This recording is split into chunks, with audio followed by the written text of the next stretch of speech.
Hi guys, this is Max here, back again with hopefully another great political video. And today we're going to take a look at the intensifying conflict between Russia and Ukraine.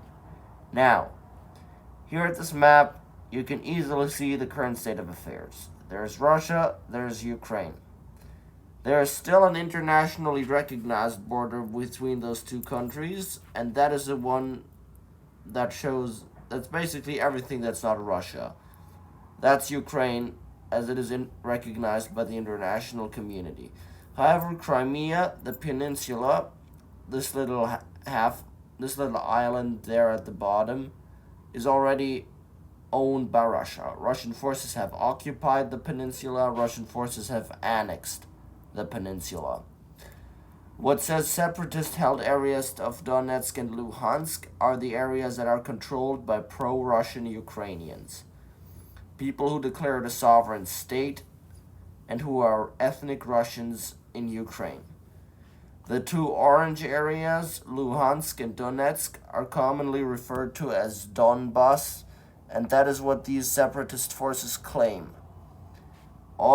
They want to create a new country within Luhansk and Donetsk that has Russian as an official language and very closely cooperates with Russia, and eventually they want it to become a part of Russia. However, as of right now, it does not look like at all as if Putin's only interests were to secure the autonomy of Donetsk and Luhansk. He gave a speech in which he talked about the shared cultural identity between Russia and Ukraine, and he was talking about all of Ukraine. I do think that at this point in time, it has become more than likely, in fact more than very likely, that Vladimir Putin is about to take over all of Ukraine, and that he'll also bully the Belarusian dictator Lukashenko into submitting to annexation and becoming a part of essentially a new version of the Soviet Union.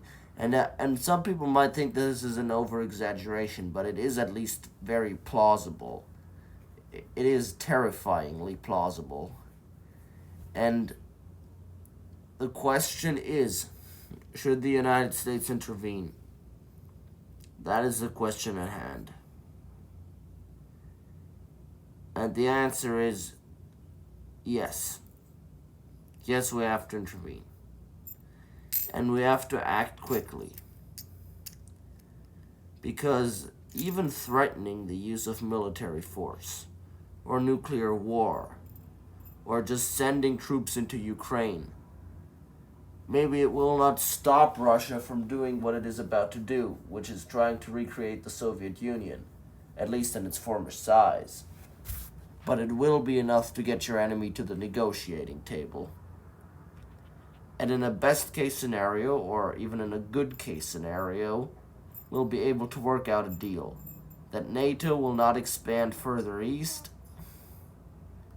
that Luhansk and Donetsk are able to become independent, and in return for that, Russia will stay out of the rest of Ukraine.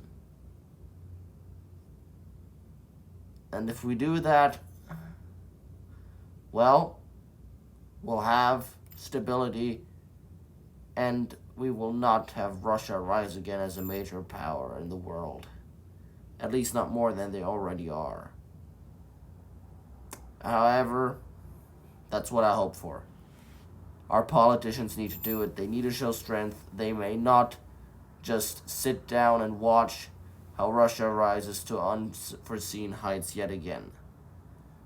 We have to take action now. I hope you guys agree with my viewpoint. If you do not, please feel free to leave a comment in the section down below and let the world know your views as well. I greatly appreciate you watching, and I hope you enjoyed this video. Have a good one. Max out. Good night.